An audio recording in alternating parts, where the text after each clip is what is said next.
এবারে এসে অনেক দিন থাকা হয়ে গেল। বাড়ি আসবো করে আশাই হচ্ছিল না। আর যেহেতু মায়ের শরীর খারাপ, ১-২ দিন আমি এসে মাকে দেখে আবার চলে গিয়েছিলাম। বাট মায়ের কাছে থাকা হয়নি। যেহেতু মেয়েকে ওখানে রেখে এসছিলাম, তো তার জন্য মেয়ের কাছে চলে গিয়েছিলাম। আগের দিনই বাড়ি আসার কথা ছিল, কিন্তু মেয়ে এত বায়না করছে মেলায় যাওয়ার জন্য, তার জন্য থেকে গিয়েছিলাম। যেহেতু বাড়ির সবাই ননদ নন্দাই সবাই মিলে মেলাতে গিয়েছিল, তো তার জন্য তাদের সাথে গিয়েছিলাম।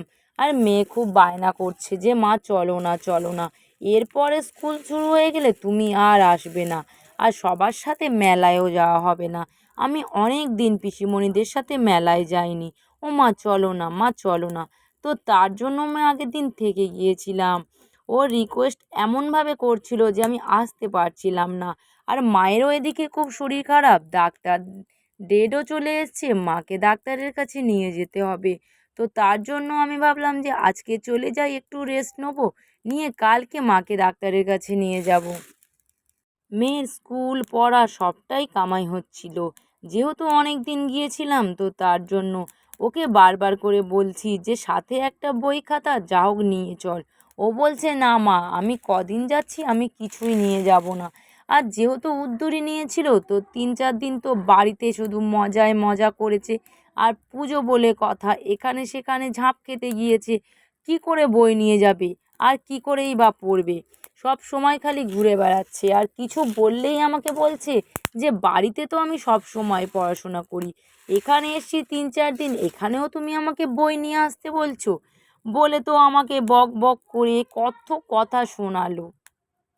আমি আবার ভেবে দেখলাম, না ঠিকই তো, বাড়িতে থাকলে নয় নাচতে যাওয়া, নয় আবৃত্তির ক্লাসে, নয় নাটকের ক্লাসে, নয় পড়তে যাওয়া, নয় স্কুল যাওয়া, সব সময় তো ও সবটার মধ্যেই থাকে, বাট সময়টা খুব একটা পায় না।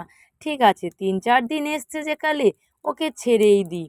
ও কত মজা কত আনন্দ করলো। এইবারে ওকে বাড়ি আসতে বললাম, ও বলল না মা মেলায় যাব। সেটাও রাখলাম। তো তার জন্য আমি বললাম যে ঠিক আছে, আজ রাতটা জাস্ট থাকবো, কাল সকালবেলা উঠেই আমি বেরিয়ে যাব। তো তার জন্য আমি অনেক অনেক ভোরে বেরিয়েছি, আর ওরও খুব একটা ঘুম হয়নি, কারণ ওর গাড়িতেও ঘুমিয়ে পড়েছে। বাট ওকে ডেকে আমি তুলিয়েছি, তুলে আমি ট্রেনের টিকিট কেটে ট্রেনে উঠেছি, বাট সেখানে এসেও ও ঘুমোচ্ছে। মানে ওর ঘুম তো ছাড়েনি, বাট প্রায় মনে হয় ২-৩ ঘন্টা শুধু ঘুমিয়ে ঘুমিয়ে এলো। আর সকালবেলা আসছি, তো দেখো এখন এতটা বেলা হয়নি, যতটা রোদ উঠেছে। আমি তো পুরো নাজেহাল, কাঁধে ব্যাগ হাতে ব্যাগ, তার সাথে রয়েছে মেয়ে। কারণ আমার ৩-৪টে ব্যাগ যেন, মেয়ের নাচের প্রোগ্রাম ছিল, তো তার জন্য তো ২টো ব্যাগ অবশ্যই ছিল। আর আমরা দুজনে গিয়েছিলাম, তার জামা কাপড়ের ব্যাগ ছিল একটা, এটা সেটা টুকটাক তারও ব্যাগ একটা, তাহলে কতগুলো ব্যাগ হলো বলো? বাড়িতে এসে মনে হচ্ছে যেন কেমন হচ্ছে।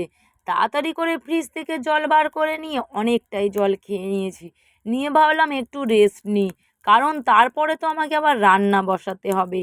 কোথাও আমার শান্তি নেই, এখানে গেলেও রান্না করে খেতে হবে, আর ওখানে গেলেও রান্না করে খেতে হবে। আর মায়ের তো হাত ভেঙে গিয়েছে, আর মা তো কিছু করতেই পারবে না। আর এদিকে এসে দেখছি মিস্ত্রিরা কাজ করছে, বাট তাদেরকেও খাওয়া দিতে হবে। তো তার জন্য একটু বসে রেস্ট নিয়ে নিয়েছি। নিয়ে দেখছি এদিকে মিস্ত্রি কাজ করছে, ওদেরকে তো আগে চা জলটা দিতে হবে, তারপরে তো আমি রান্না বসাবো। ভাইয়ের ঘরও অনেকটাই প্রায় কমপ্লিট হয়ে গেছে। এবার শুধু বাকিটা ঘরের পুট্টি আর রঙটা।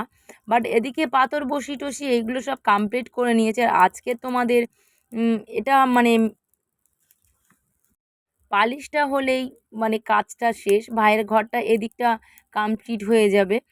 আর ও একটা পাখাও কিনে এনেছে, বলছে আপাততর মতো ফ্যানটা লাগিয়ে দেবো, দিলে তোমরা আপাতত হাওয়া খাবে, তারপরে যখন ফুর্তি হবে তখন নয় ভাবা যাবে। আমার তো এদিকে কেমন হচ্ছে, আমি ভাবছি আগে চানটা করে নিই, চানটা করে নিয়ে তারপরে রান্না বসাবো। আর না করলে শরীরের মধ্যে যেমন একটা মানে ক্লান্তি ভাব, সেটা দূর হবে না। তো মেয়েকেও আমি বললাম তুই আগে স্নানটা করে নে, তারপরে নিয়ে নয় নতুন ঘরে খেলা করিস। যেহেতু এখন মিস্ত্রি লেগেছে তো ওখানে না যাওয়াই ভালো, এই সাইডটাতে তোরা এসে খেলা কর। আর আমি এদিকে চান টান কমপ্লিট করে নিয়েছি, নিয়ে আমি রান্না বসিয়েছি, কারণ বেশি কিছু রান্না করব না, জাস্ট দুটো তরকারি ভাত করব। আমাদের বাড়িতে আবার প্রত্যেক দিন দুটো বেলা দু তিন রকম, আরও বেশি 3-4 রকম ছাড়া তো তরকারি রান্না হয় না। কারণ ভাই একরকম খাবে তো বাবা একরকম খাবে, আমার মেয়ে একরকম খাবে তো মা আর একরকম খাবে, এরকম নানান ঝুঁকি লেগেই থাকে। আমি বললাম আমি কিছু করতে পারবো না, জাস্ট একটা চচ্চড়ি আর মাছের ঝোল ভাতটা করব, আর কিছু করতে আমি পারবো না, কারণ আমার শরীরটা খুবই খারাপ লাগছে। আর এদিকে দেখো ভাইয়ের এই নতুন ঘরে রান্নাঘরটা পুরোপুরি কমপ্লিট হয়ে গেছে, কি সুন্দরভাবে টালিগুলো বসিয়েছে, বাট রান্নাঘরের পাশে বেসিনটা বসিয়েছে, আমার তো খুবই ভালো লাগছে। আমারও একটা স্বপ্ন আছে যে এই ধরনের আমি একটা বাড়ি বানাবো। যেহেতু এটা ভাই বানাচ্ছে তো এইরকমভাবে কিছু কিছু স্বপ্ন আমার আছে যে নিজে আমি একটা বাড়ি তৈরি করব, বাট জানি না আমার মানে করতে পারবো কি না। তবে আশা তো সব মানুষেই থাকে কিছু না কিছু করার, বাট আমারও অনেক আশা আছে যে আমি আমার একটা স্বপ্নের বাড়ি বানাবো, একদম পুরোপুরি মতো, মানে পুরোপুরি আমার নিজেরই মতো।